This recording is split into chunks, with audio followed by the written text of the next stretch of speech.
coming home, I'm coming home. Tell the world I'm coming. Here follows the defense which Aristides the philosopher made before Hadrian the king on behalf of reverence for God. All-powerful Caesar, Titus, Hadrianus, Antoninus, venerable and merciful, from Marcianus Aristides, an Athenian philosopher. I, O king, by the grace of God came into this world, and when I had considered the heaven, and the earth, and the seas, and had surveyed the sun, and the rest of creation, I marveled at the beauty of the world. And I perceived that the world and all that is therein are moved by the power of another, and I understood that he who moves them is God, who is hidden in them and veiled by them. And it is manifest that that which causes motion is more powerful than that which is moved. But that I should make search concerning this same mover of all, as to what is his nature, for it seems to me he is indeed unsearchable in his nature, and that I should argue as to the constancy of his government, so as to grasp it fully, this is a vain effort for me, for it is not possible that a man should fully comprehend it. I say, however, concerning this mover of the world, that he is God of all, who made all things for the sake of mankind. And it seems to me that this is reasonable, that one should fear God and should not oppress man.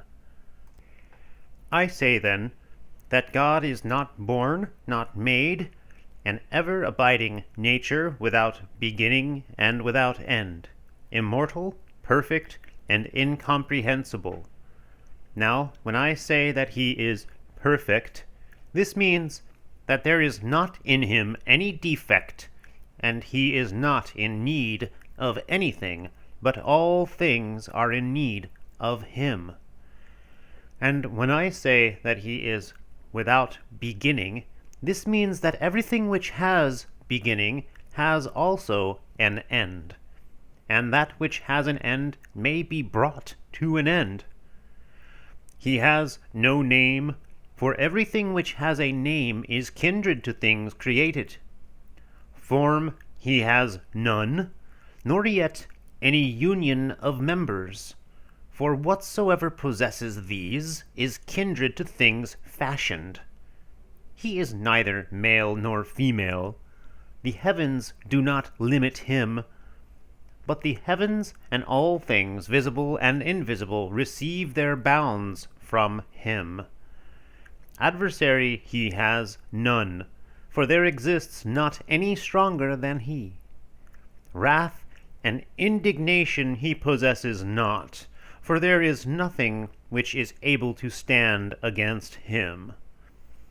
Ignorance and forgetfulness are not in his nature, for he is altogether wisdom and understanding, and in him stands fast all that exists.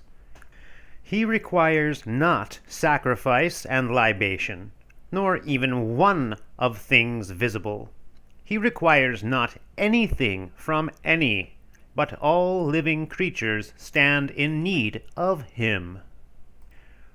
Since then, we have addressed you concerning God, so far as our discourse can bear upon him, let us now come to the race of men, that we may know which of them participate in the truth of which we have spoken, and which of them go astray from it. This is clear to you, O king, that there are 4 classes of men in this world: barbarians and Greeks, Jews and Christians. The barbarians, indeed, trace the origin of their kind of religion from Kronos and from Rhea, and their other gods. The Greeks, however, from Helenos, who is said to be sprung from Zeus, And by Helenos there were born Aeolos and Zuthos, and there were others descended from Inachos and Phoroneos, and lastly from the Egyptian Danaos, and from Cadmos, and from Dionysos. The Jews, again, trace the origin of their race from Abraham, who begot Isaac, of whom was born Jacob. And he begot 12 sons, who migrated from Syria to Egypt. And there they were called the nation of the Hebrews, by him who made their laws, and at length they were named Jews. The Christians, then, trace the beginning of their religion from Jesus the Messiah, and he is named the Son of God Most High. And it is said that God came down from heaven, and from a Hebrew virgin assumed and clothed himself with flesh, and the Son of God lived in a daughter of man. This is taught in the gospel, as it is called, which a short time ago was preached among them. And you also, if you will read therein, may perceive the power which belongs to it. This Jesus, then, was born of the race of the Hebrews, and he had 12 disciples, in order that the purpose of his incarnation might in time be accomplished. But he himself was pierced by the Jews, and he died and was buried. And they say that after 3 days he rose and ascended to heaven. Thereupon these 12 disciples went forth throughout the known parts of the world, and kept showing his greatness with all modesty and uprightness. And hence also those of the present day who believe that preaching are called Christians, and they have become famous. So then there are, as I said above, 4 classes of men: barbarians and Greeks, Jews and Christians.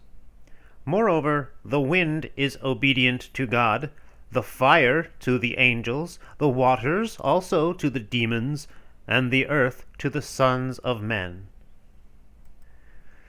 Let us begin, then, with the barbarians, and go on to the rest of the nations one after another, that we may see which of them hold the truth as to God, and which of them hold error.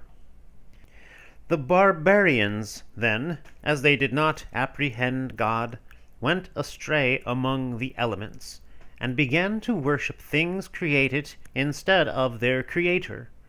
And for this end they made images and shut them up in shrines, and lo, they worshipped them, guarding them the while with much care, lest their gods be stolen by robbers.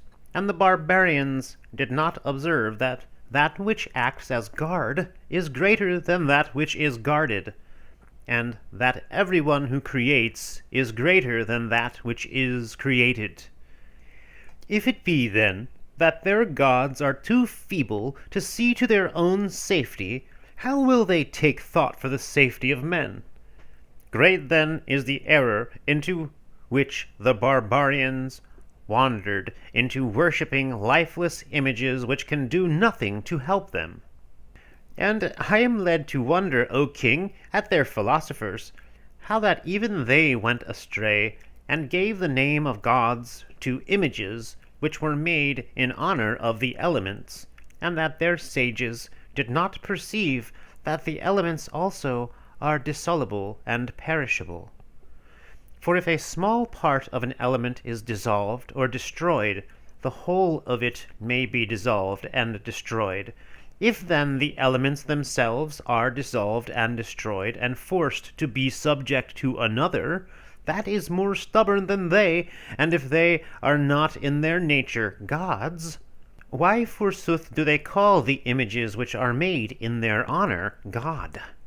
Great, then, is the error which the philosophers among them have brought upon their followers.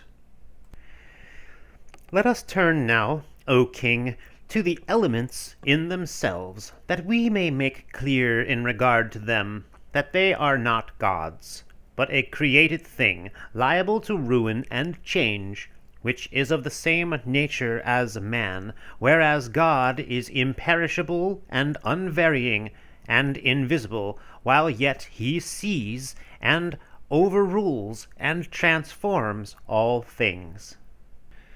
Those then who believe concerning the earth that it is a god have hitherto deceived themselves, since it is furrowed and set with plants and trenched, and it takes in the filthy refuse of men and beasts and cattle, and at times it becomes unfruitful, for if it be burnt to ashes, it becomes devoid of life, for nothing germinates from an earthen jar, and besides, if water be collected upon it, it is dissolved together with its products, and it is trodden under foot of men and beasts, and receives the bloodstains of the slain, and it is dug open and filled with the dead, and becomes a tomb for corpses.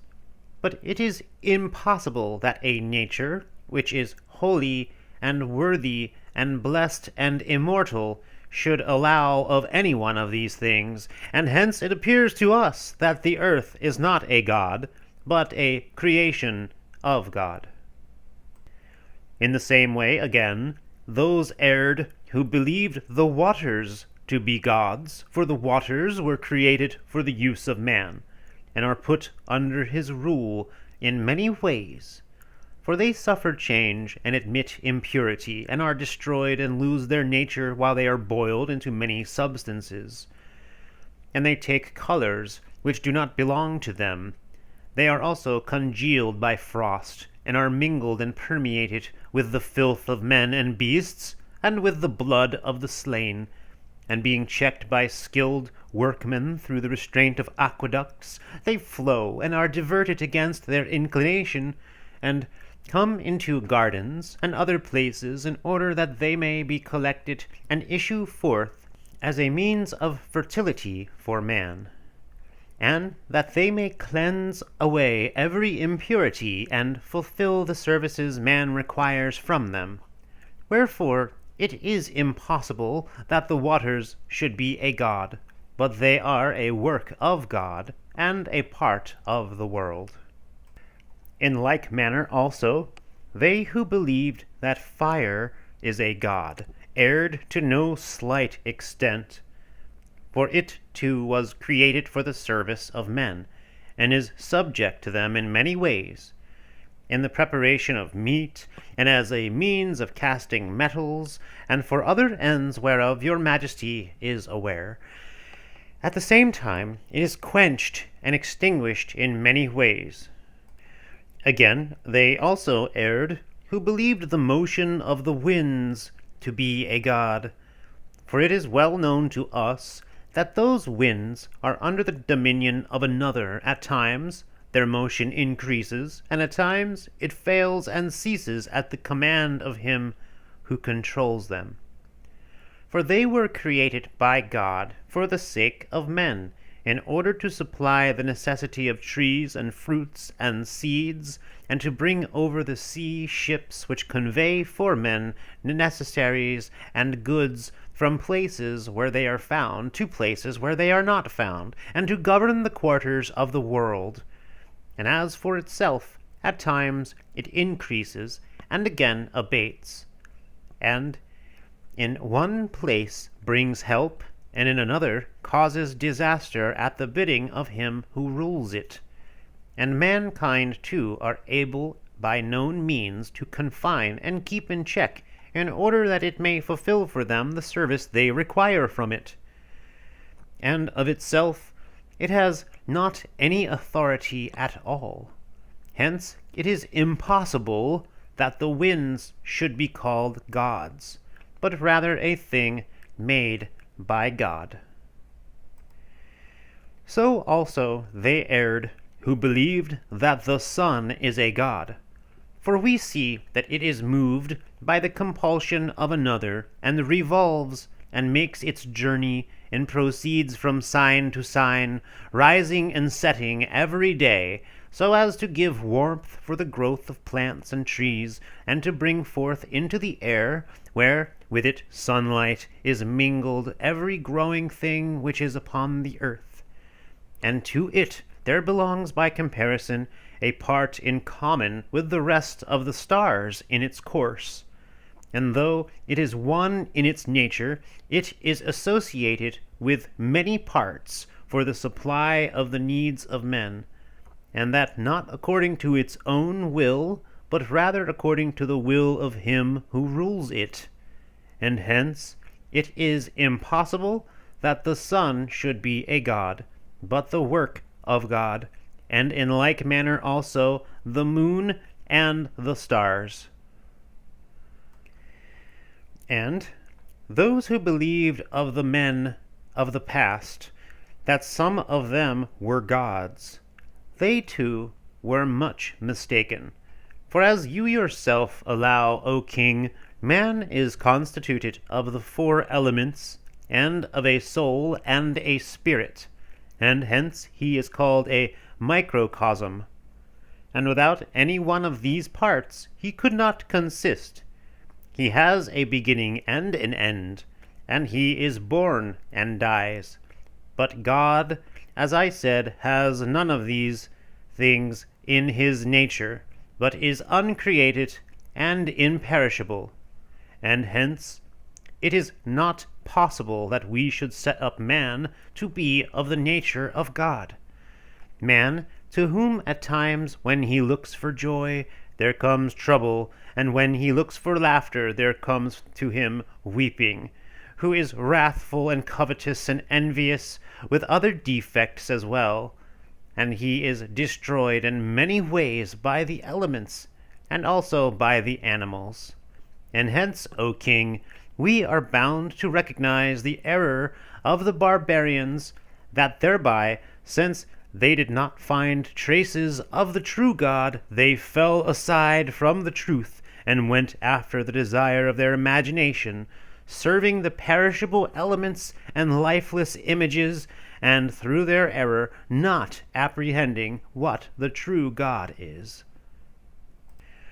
Let us turn further to the Greeks also, that we may know what opinion they hold as to the true God.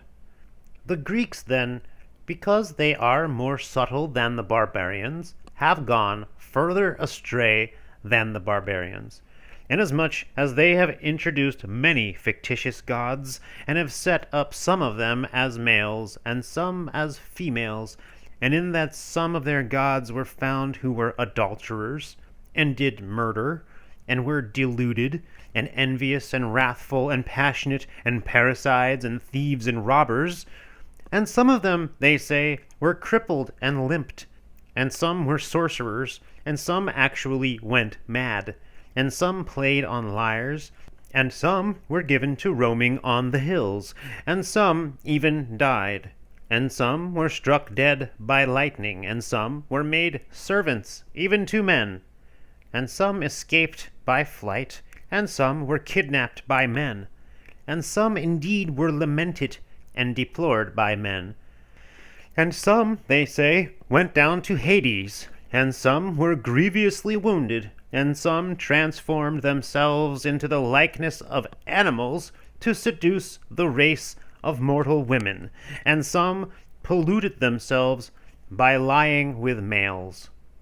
And some, they say, were wedded to their mothers and their sisters and their daughters, and they say of their gods that they committed adultery with the daughters of men, and of these there was born a certain race which also was mortal. And they say that some of the females disputed about beauty, and appeared before men for judgment. Thus, O king, have the Greeks put forward foulness and absurdity and folly about their gods and about themselves, in that they have called those that are of such a nature gods which are no gods. And hence mankind have received incitements to commit adultery and fornication, and to steal, and to practice all that is offensive and hated and abhorred. For if they who are called their gods practiced all these things which are written above, how much more should men practice them? men who believe that their gods themselves practice them, and owing to the foulness of this error, there have happened to mankind harassing wars, and great famines, and bitter captivity, and complete desolation. And lo, it was by reason of this alone that they suffered, and that all these things came upon them. And while they endured those things, they did not perceive in their mind that for their error those things came upon them. Let us proceed further to their account of their gods, that we may carefully demonstrate all that is said above. First of all, the Greeks bring forward as a god Kronos, that is to say, Saturn, and his worshippers sacrifice their children to him, and they burn some of them alive in his honor, and they say that he took to him among his wives Rhea, and begot many children by her. By her, too, he begot Dios, who is called Zeus. And at length he, Kronos, went mad, and through fear of an oracle that had been made known to him, he began to devour his sons. And from him Zeus was stolen away without his knowledge. And at length Zeus bound him and mutilated the signs of his manhood, and flung them into the sea. And hence, as they say in fable, there was engendered Aphrodite, who is called Ashtart. And he, Zeus, cast out Kronos, fettered into darkness. Great then is the error and ignominy which the Greeks have brought forward about the first of their gods, in that they have said all this about him, O king. It is impossible that a god should be bound or mutilated, and if it be otherwise, he is indeed miserable. And after Kronos, they bring forward another god, Zeus, and they say of him that he assumed the sovereignty, and was king over all the gods, and they say that he changed himself into a beast and other shapes, in order to seduce mortal women, and to raise up by them children for himself. Once, they say, he changed himself into a bull, through love of Europa and Pasiphae. And again he changed himself into the likeness of gold, through love of Danae, and to a swan, through the love of Leda, and to a man, through the love of Antiope, and to lightning, through love of Luna. And so by these he begot many children. For by Antiope, they say, he begot Zethus and Amphion, and by Luna Dionysus, by Alcmena Hercules, and by Leta Apollo and Artemis, and by Danae Perseus, and by Leda Castor and Polydeuces, and Hellene and Paludus, and by Mnemosyne he begat 9 daughters, whom they styled the Muses, and by Europa Minos and Rhadamanthus, and Sarpedon. And lastly, he changed himself into the likeness of an eagle, through his passion for Ganymede the shepherd. By reason of these tales, O king, much evil has arisen among men who to this day are imitators of their gods, and practice adultery, and defile themselves with their mothers and their sisters, and by lying with males, and some make bold to slay even their parents. For if he who is said to be the chief and king of their gods do these things, how much more should his worshippers imitate him? And great is the folly which the Greeks have brought forward in their narrative concerning him, for it is impossible that a god should practice adultery, or fornication, or come near to lie with males, or kill his parents, and if it be otherwise, he is much worse than a destructive demon. Again, they bring forward as another god Hephaestus, and they say of him that he is lame, and a cap is set on his head, and he holds in his hands fire tongs and a hammer, and he follows the craft of iron working, and thereby he may procure the necessaries of his livelihood. Is then this god so very needy? But it cannot be that a god should be needy or lame, else he is very worthless. And further, they bring in another god, and call him Hermes, and they say that he is a thief, a lover of avarice, and greedy for gain, and a magician, and mutilated, and an athlete, and an interpreter of language. But it is impossible that a god should be a magician, or avaricious, or maimed, or craving for what is not his, or an athlete. And if it be otherwise, he is found to be useless. And after him they bring forward as another god Asclepios, and they say that he is a physician, and prepares drugs and plaster, that he may supply the necessaries of his livelihood. Is then this god in want? And at length he was struck with lightning by Dios, on account of Tyndareos and Lacedaemon, and so he died. If then Asclepios were a god, and when he was struck with lightning was unable to help himself, how should he be able to give help to others? But that a divine nature should be in want, or be destroyed by lightning, is impossible. And again, they bring forward another as a god. They call him Ares, and they say that he is a warrior, and jealous, and covets sheep, and things which are not his, and he makes gain by his arms, and they say that at length he committed adultery with Aphrodite, and was caught by the little boy Eros, and by Hephaestus, the husband of Aphrodite. But it is impossible that a god should be a warrior, or bound, or an adulterer. And again, they say of Dionysus that he, forsooth, is a god who arranges carousals by night, and teaches drunkenness, and carries off women who do not belong to him. And at length they say he went mad, and dismissed his handmaidens, and fled into the desert, and during his madness he ate serpents. And at last he was killed by Titanos. If then Dionysus were a god, and when he was being killed was unable to help himself, how is it possible that he should help others? Heracles next they bring forward, and say that he is a god who hates detestable things, a tyrant and warrior, and a destroyer of plagues. And of him also they say that at length he became mad, and killed his own children, and cast himself into a fire, and died. If then Heracles is a god, and in all these calamities was unable to rescue himself, how should others ask help from him? But it is impossible that a god should be mad, or drunken, or a slayer of his children, or consumed by fire.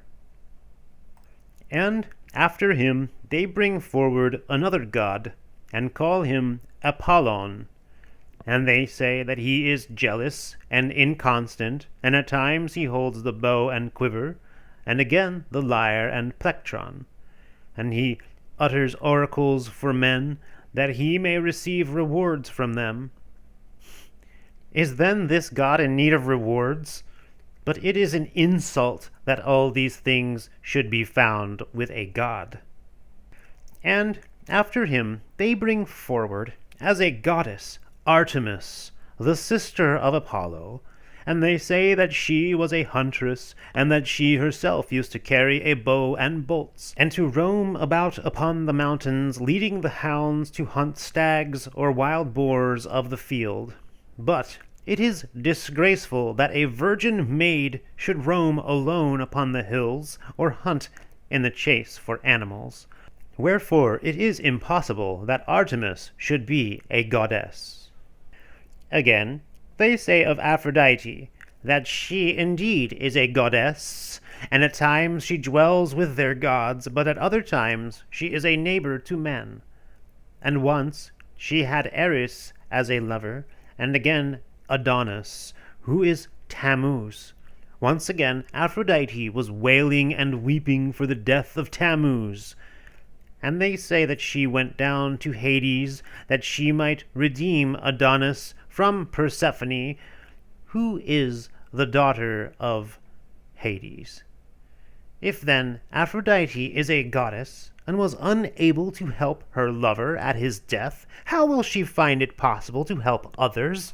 And this cannot be listened to, that a divine nature should come to weeping and wailing and adultery.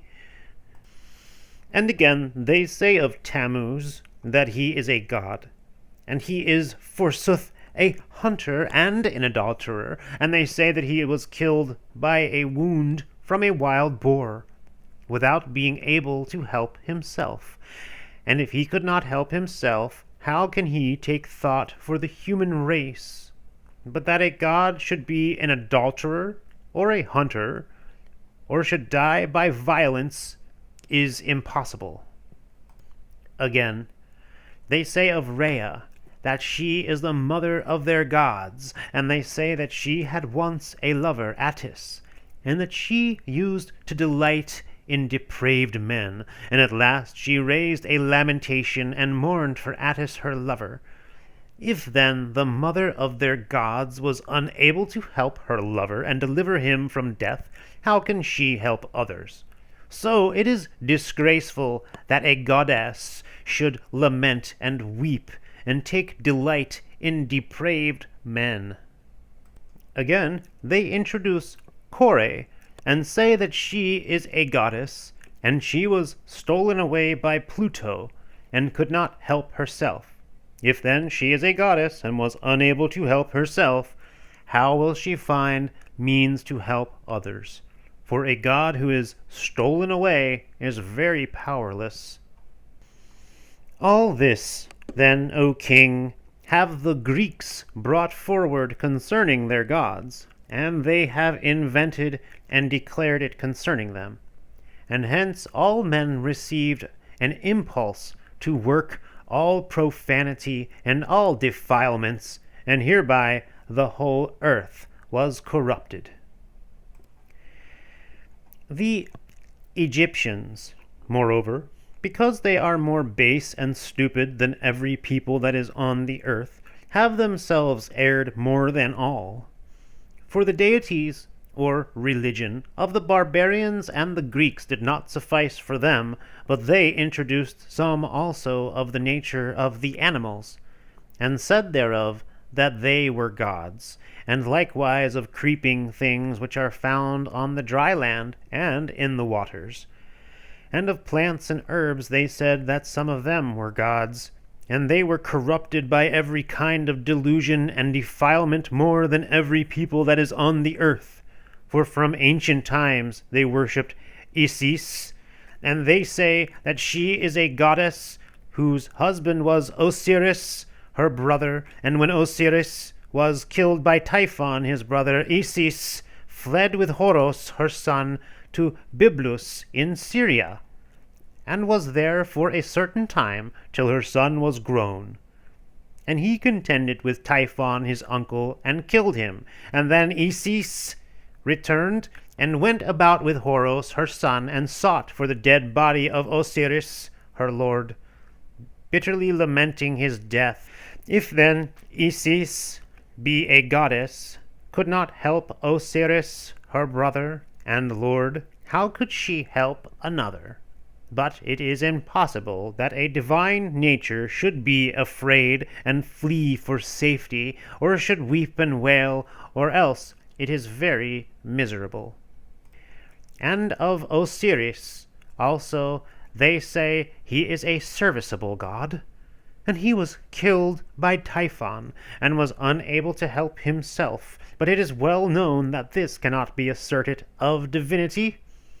And further they say of his brother Typhon, that he is a god, who killed his brother, and was killed by his brother's son, and by his bride, being unable to help himself.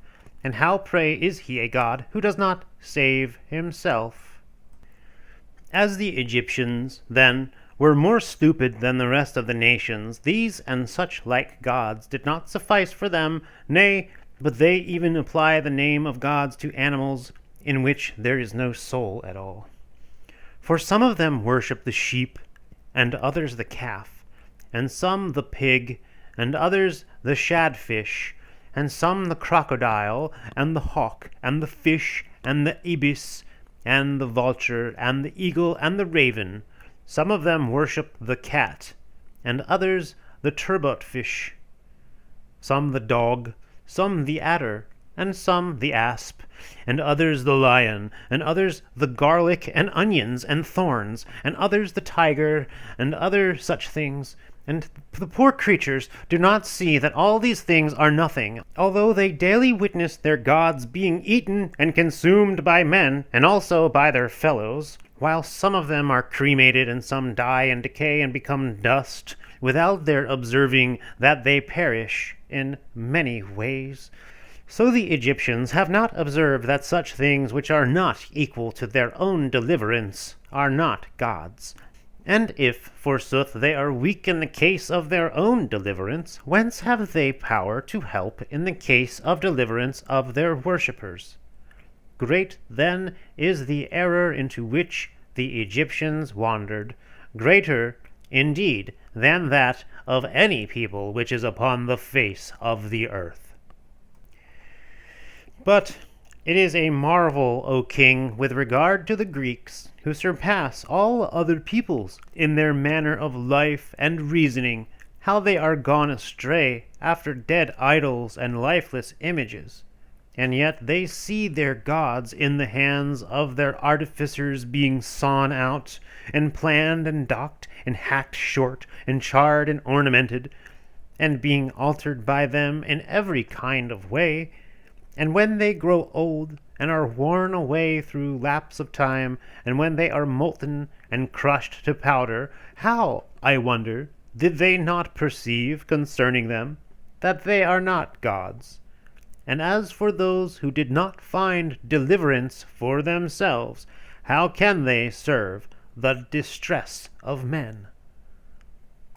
But even the writers and philosophers among them have wrongly alleged that the gods are such as are made in honor of God Almighty, and they err in seeking to liken them to God, whom man has not at any time seen, nor can see unto what he is like. Herein too they err in asserting of deity that any such thing as deficiency can be present to it, as when they say that he receives sacrifice and requires burnt offering and libation and immolations of men and temples.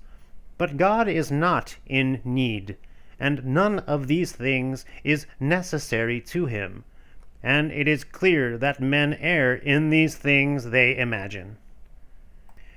Further, their writers and their philosophers represent and declare that the nature of all their gods is one, and they have not apprehended God our Lord, who, while he is one, is in all. They err, therefore, for if the body of a man, while it is many in its parts, is not in dread, one member of another, but since it is a united body, wholly agrees with itself. Even so also God is one in his nature. A single essence is proper to him, since he is uniform in his nature and his essence, and he is not afraid of himself. If then the nature of the gods is one, it is not proper that a god should either pursue or slay or harm a god.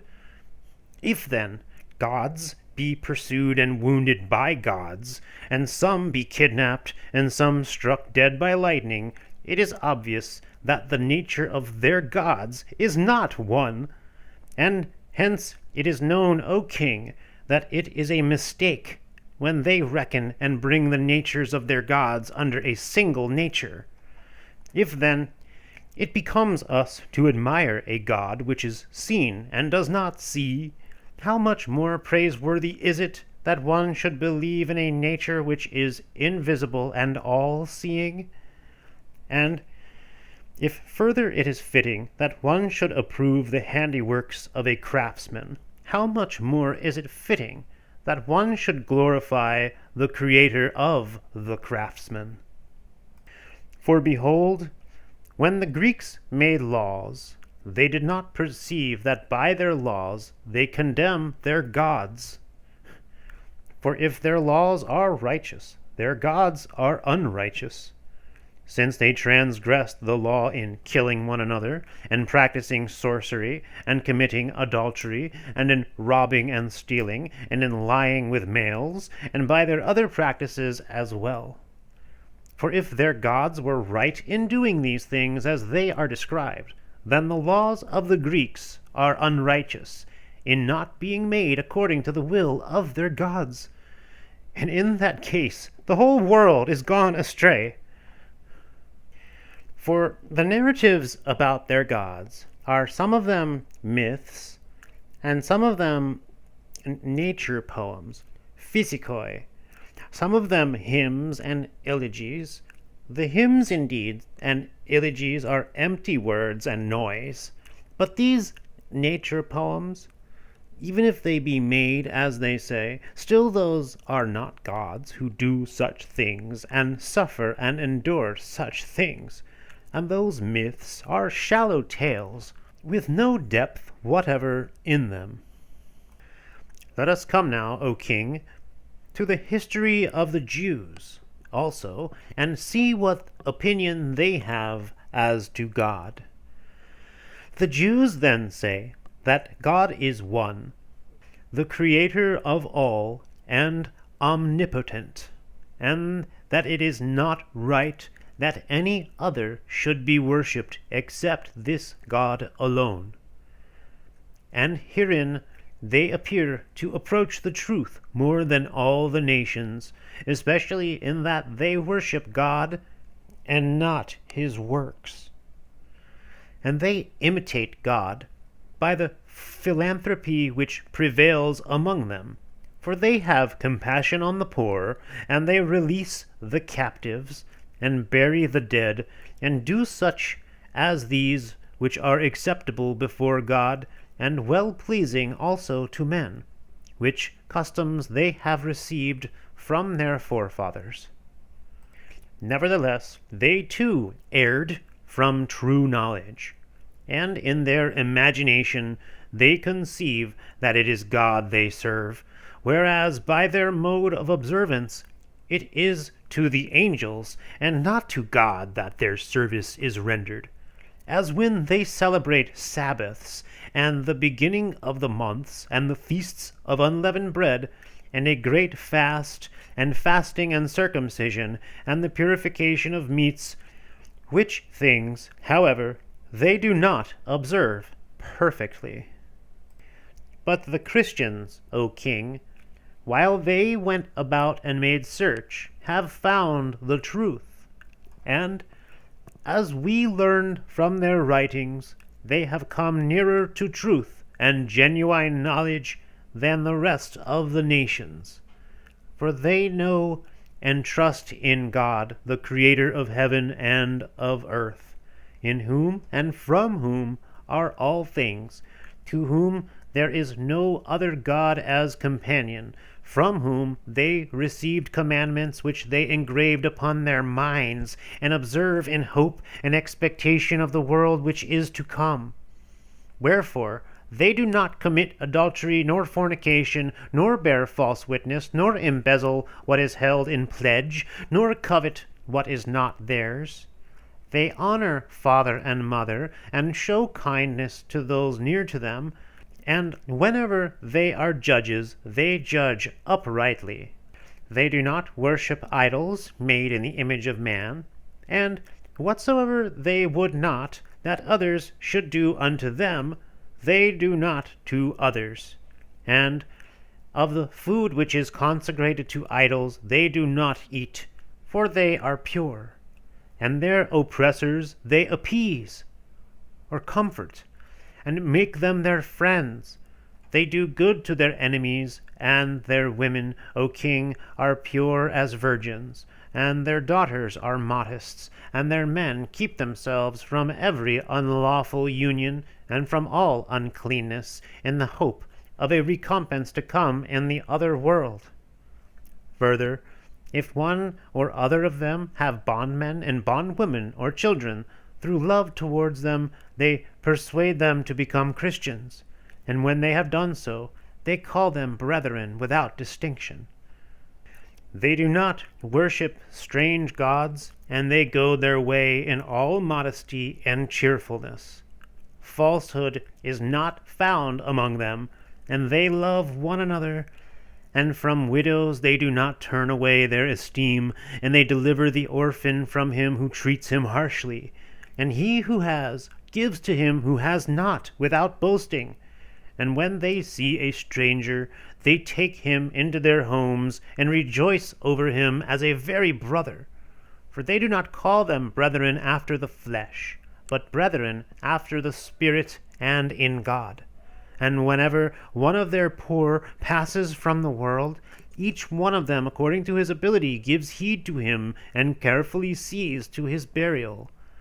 And if they hear that one of their number is imprisoned or afflicted on account of the name of their Messiah, all of them anxiously minister to his necessity, and if it is possible to redeem him, they set him free. And if there is among them any that is poor and needy, and if they have no spare food, they fast 2 or 3 days in order to supply to the needy their lack of food. They observe the precepts of their Messiah with much care, living justly and soberly as the Lord their God commanded them. Every morning and every hour they give thanks and praise to God for his loving kindness toward them, and for their food and their drink they offer thanksgiving to him.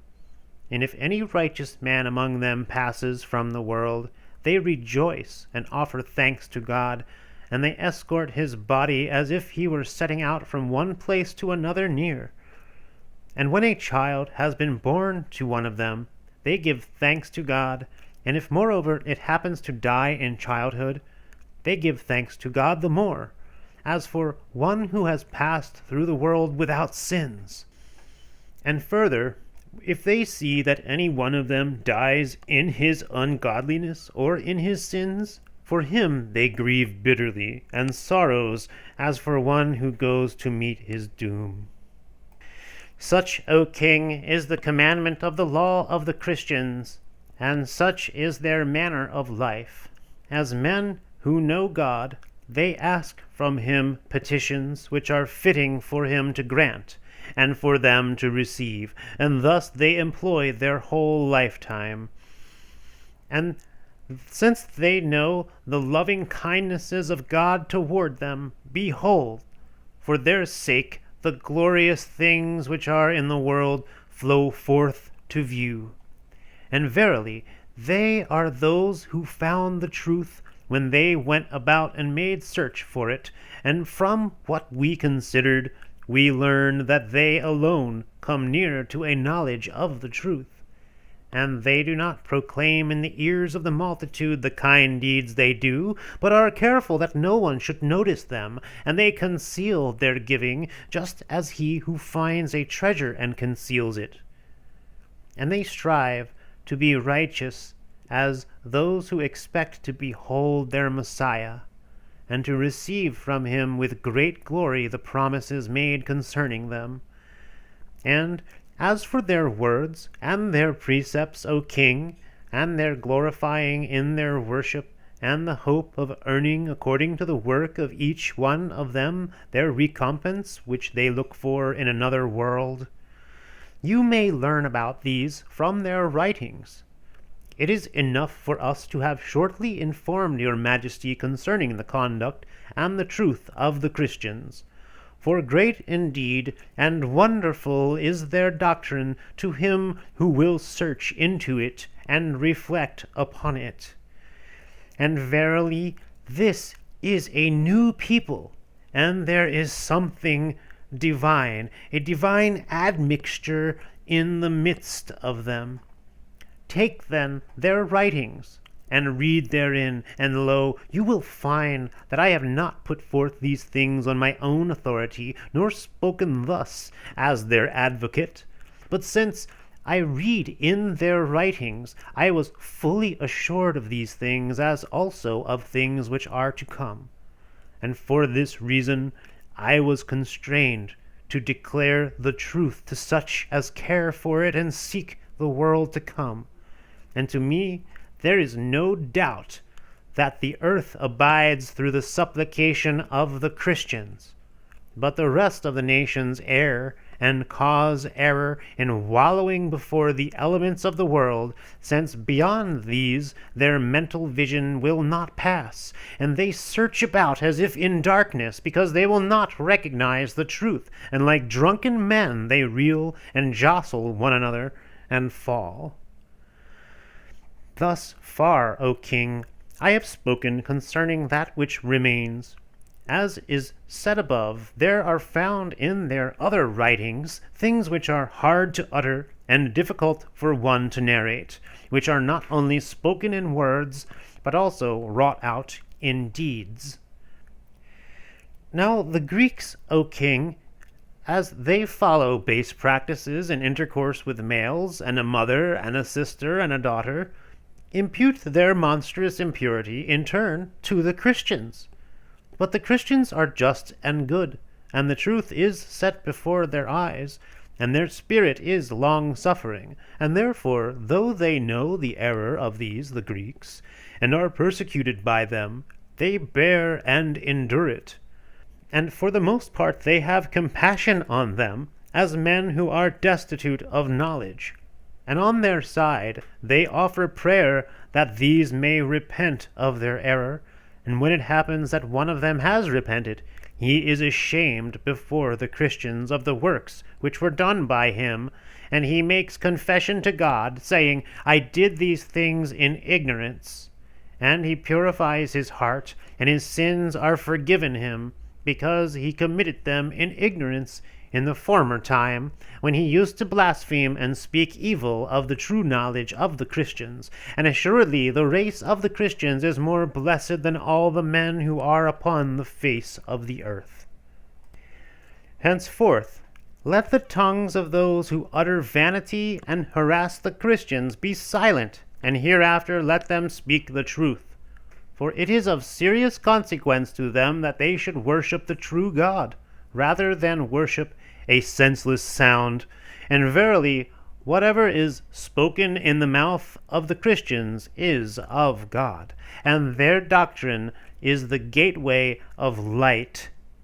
Wherefore, let all who are without the knowledge of God draw near thereto, and they will receive incorruptible words, which are from all time and from eternity. So shall they appear before the awful judgment which, through Jesus the Messiah, is destined to come upon the whole human race. The Apology of Aristides the philosopher is finished.